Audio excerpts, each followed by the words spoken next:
जय हिंद दोस्तों, मैं आरती द्विवेदी। स्वागत है आपका study for life YouTube channel में। आइए आज का डिस्कशन स्टार्ट करते हैं। Getting India back to the Afghan high table, ये द हिंदू का आर्टिकल है। इसे आप अपने सेकंड पेपर से जोड़ सकते हैं। यदि भारत के और विदेश और सुरक्षा नीति नियोजकों ने अफगानिस्तान के विकास में आशंका जताई थी तो वो गलत नहीं थी। एक्चुअली में क्या है कि इसमें अभी अमेरिका की जो सेनाएं हैं वो अमेरिका वापस ले जाना चाहता है और भारत के लिए भी अफगानिस्तान एक महत्वपूर्ण सामरिक और राजनीतिक मुद्दा है।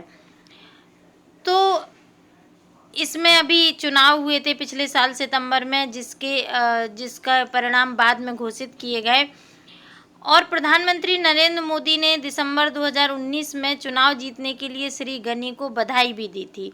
उस समय अफगानिस्तान चुनाव आयोग ने केवल प्रारंभिक परिणामों की घोषणा की थी और अधिकांश देशों ने एक विवेकपूर्ण चुप्पी बनाए रखी थी। श्री गनी को राष्ट्रपति चुनाव घोषित करने में आयोग को 2 महीने का समय लगा। एक परिणाम जो श्री गनी के मुख्य प्रतिद्वंदी अब्दुल्ला ने खारिज कर दिया। इसने दो साथ शपथ ग्रहण की। श्री गनी और श्री अब्दुल्ला दोनों ने राष्ट्रपति पद की शपथ ग्रहण की। उन्होंने श्री अब्दुल्ला के साथ वास्तविक शक्ति साझाकरण समझौते में प्रवेश किया। यह समझौता अभी हुआ है। यह अनिवार्य रूप से श्री गनी को और कमजोर करेगा। उनकी स्पष्ट सार्वजनिक प्रतिक्रिया पिछले महीने एक तरीके से आई। यह केवल भारतीय निर्णय निर्माताओं के लिए निराशाजनक हो सकता है। संयुक्त राष्ट्र सचिवालय ने अफगानिस्तान पर एक बैठक आयोजित की जिसमें उसने अफगानिस्तान के 6 वर्तमान भौतिक पड़ोसियों चीन, पाकिस्तान, ईरान, तुर्कमेनिस्तान, उज्बेकिस्तान और ताजिकिस्तान को आमंत्रित किया। इसमें उसने भारत को आमंत्रित नहीं किया, उन्हीं देशों को किया जिससे इसकी सीमा लगती है, जबकि भारत से इसकी सीमा लगती है, परंतु चूंकि वो क्षेत्र जिससे अफगानिस्तान की सीमा लगती है वो पीओके है, पाकिस्तान का कब्जा वाला क्षेत्र है, अतः इन लोगों ने मान लिया कि वो भारत की सीमा में नहीं है।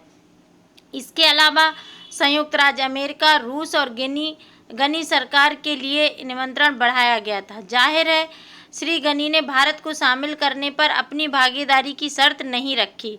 उसे ऐसा करना चाहिए था। यदि केवल नई भूमिका के लिए ही नई दिल्ली ने अफगानिस्तान के पुनर्निर्माण में भूमिका निभाई थी। वास्तव में यदि अफगानिस्तान के लिए भारत के महत्व की उनके सभी अच्छे शब्द वास्तव में सही थे तो उन्हें भागीदारी की पैरवी सुनिश्चित करनी होती। अगर वो मानता है कि भारत ने उसके लिए उसकी सहायता की है, उसके लिए कुछ कदम उठाए हैं, तो उसे इसमें भारत की पैरवी की पहल जरूर करनी चाहिए थी। स्पष्ट रूप से इस क्षेत्र में सबसे महत्वपूर्ण शक्ति के रूप में भारत को यह सुनिश्चित करना चाहिए था कि उसके पास एक स्थान था और इस छोर को प्राप्त करने के तरीके विकसित करना चाहिए। अफगानिस्तान भारत के हितों, विशेष रूप से इसकी सुरक्षा चिंताओं पर प्रभाव डालता है। यह सवाल है कि भारत की सुरक्षा और विदेश नीति निर्णय निर्माताओं को इसलिए स्वयं से यह पूछना चाहिए, शक्तियों ने वर्तमान शांति प्रयासों के लिए भारत की भागीदारी को महत्वपूर्ण क्यों नहीं माना, खासकर जब अमेरिका तालिबान सौदा संपन्न हो गया था। इससे एक नए मंच का निर्माण संभव हुआ। खलीलजाद जो कि अभी आए हुए थे के विचारों को पूरी तरह से लेते हुए यह स्पष्ट लगता है कि तालिबान के साथ खुले संपर्कों से बचकर भारत ने अंतर्राष्ट्रीय कूटनीतिक प्रयासों में अपनी भूमिका को कम कर दिया है। भारत के लिए यह आवश्यक था कि वह अपने अफगान सरकार के साथ मजबूत संबंध बनाए रखे, अपने पारंपरिक अफगान सहयोगियों का निर्माण और समर्थन करे। शायद यह विवेकपूर्ण रूप से शुरू किया गया, लेकिन तालिबान के साथ संचार की खुली लाइनें भी स्थापित करता है। यह विशेष रूप से इसलिए था क्योंकि वे अनौपचारिक रूप से बता रहे थे कि भारत को उन्हें पाकिस्तान की कठपुतलियों के रूप में नहीं मानना चाहिए और इसलिए भी कि उन्हें अंतर्राष्ट्रीय मान्यता प्राप्त थी। यह दुखद है कि भारत ने 18 वर्षों में अफगानिस्तान के लिए जो भी किया वो उसके लिए महत्वपूर्ण नहीं रहा, बल्कि उसने अंतर्राष्ट्रीय कूटनीति में भारत को हाशिए पर कर दिया। 1990 के दशक की यदि उसे याद दिलाता है, जब पाकिस्तान के आग्रह पर भारत को एक समस्या माना गया था और अफगानिस्तान पर महत्वपूर्ण वैश्विक मंचों से बाहर रखा गया था, तब यह मायने नहीं रखता था, क्योंकि ईरान और रूस के साथ उसने तालिबान के प्रतिरोध को अहमद शाह मसूद के माध्यम से जारी रखा था। श्री गनी कोई मसूद नहीं है और क्षितिज पर कोई देश नहीं है जो वास्तव में तालिबान के विरोध में है, जो अफगानिस्तान की औपचारिक शक्ति संरचनाओं में एक प्रमुख स्थान प्राप्त कर रहे हैं। भारत को इस देर के चरण में और यहाँ तक कि कोविड-19 के समय में भी सुधारात्मक कूटनीतिक कार्रवाई करने की आवश्यकता है। इसे तालिबान और देश के सभी राजनीतिक समूहों के साथ खुलकर बात करना शुरू करना चाहिए। यह महसूस करना चाहिए कि इसका अफगान नीति में बदलाव की आवश्यकता है। अगला आर्टिकल है किसान हितैषी घोषणाओं की सार्थकता। ये दैनिक जागरण का आर्टिकल है। इसमें कृषि क्षेत्र के लिए की गई घोषणाएं सही हैं, पर इनका लाभ देर से होगा, जबकि जरूरत है तत्काल राहत की। कोरोना संकट से लड़ने के लिए केंद्र सरकार ने 20 लाख करोड़ रुपए के जिस विशेष आर्थिक पैकेज की घोषणा की है, उसमें किसानों, गरीबों, प्रवासी मजदूरों, श्रमिकों और अन्य कमजोर वर्गों का विशेष ध्यान रखने तथा मंदी पड़ती अर्थव्यवस्था को भी गति देने का दावा किया है। परंतु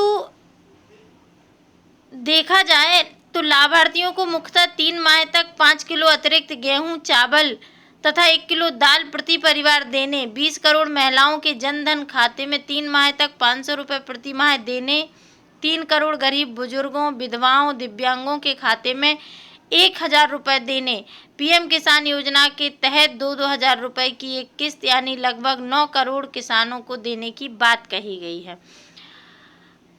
इसमें एक चीज़ ये भी देखना है कि इसमें जो किसानों के लिए अधिकतर जो घोषणाएं हैं, उसमें राहत से ज़्यादा ऋण की व्यवस्था की गई है, जबकि इस समय किसान ऋण लेने की स्थिति में नहीं है। उसे कुछ राहत देने की ज़रूरत है ताकि वो काम अच्छे से हो सके और इसमें प्रॉपर तरीके से किसान भी अपना काम करें, तो अन्य जो प्रवासी मजदूर हैं जो लौट आए हैं उनको भी काम मिले। ग्रामीण क्षेत्रों की ओर पुनः पलायन से वहां रोजगार का इंतजाम भी करना होगा। गांव लौटे श्रमिकों को मनरेगा के तहत कृषि कार्यों में लगाया जा सकता है। इस साल मनरेगा का बजट 61,500 करोड़ रुपए है, जिसमें 40,000 करोड़ रुपए बढ़ोतरी की घोषणा स्वागत योग्य कदम है। पीएम ग्रामीण सड़क योजना का बजट 19,500 करोड़ रुपए है। पीएम ग्रामीण आवास योजना का बजट भी इतना ही है। इन योजनाओं का बजट दोगुना कर देना चाहिए। इससे गांव लौटे श्रमिकों को वहीं रोजगार मिल सके। इससे ग्रामीण क्षेत्रों में तत्काल क्रय शक्ति बढ़ेगी। इससे बिक्री में इजाफा होगा। इससे उत्पादन बढ़ेगा तो रोजगार में भी पुनः वृद्धि होगी। इस संकट में गांव ही देश को बचा सकते हैं, पर अभी तो ग्रामीण भारत यही पूछ रहा है कि उसके हिस्से में आखिर क्या आया। अगला आर्टिकल है रोजगार के द्वार खोलने वाला दाव। यदि श्रम कानूनों ने रोजगार सृजन की राह बाधित कर रखी है तो फिर उनकी विदाई में भी भलाई है।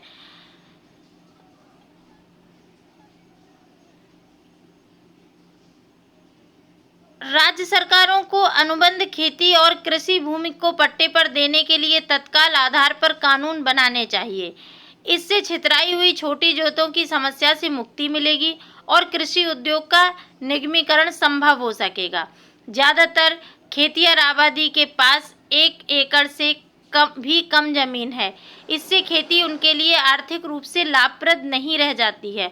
जनसांख्यिकीय आर्थिक वृद्धि, प्रति आय में बढ़ोतरी, बढ़ती आकांक्षाएं, महामारियों के बढ़ते चलन के कारण शाकाहार की ओर रुझान दर्शाते हैं कि अगले 30 वर्षों में खाद्य आपूर्ति श्रृंखला कारोबार कम से कम 50% की दर से बढ़ेगा। ताकि अमीर आबादी की ज़रूरतें पूरी की जा सकें। इस आपूर्ति श्रृंखला का हिस्सा बनकर मिलने वाली सफलता से किसानों की आमदनी 5 साल से भी कम में दोगुनी की जा सकती है। इससे लाखों रोजगार के द्वार भी खुलेंगे, तमाम लोगों की आर्थिक दुश्वारियां दूर होंगी। साथ ही इससे प्रवासी मजदूरों की समस्याओं का भी हमेशा के लिए समाधान मिल जाएगा। इस पर ध्यान देना होगा, ये आपके थर्ड पेपर के लिए इम्पोर्टेंट है, साथ में स्टेट पीसीएस के लिए बहुत इम्पोर्टेंट टॉपिक है। इसे आप ध्यान से पढ़ लें, सुनने के साथ साथ इसे पेपर से भी पढ़ लें, कटिंग करके रख लें। बीपीएससी के लिए बहुत इम्पोर्टेंट टॉपिक है। आशा है आपको ये वीडियो पसंद आएगा। अगर पसंद आए तो इसे लाइक करें, शेयर करें, सब्सक्राइब करें और बेल आइकन दबाना ना भूलें। धन्यवाद।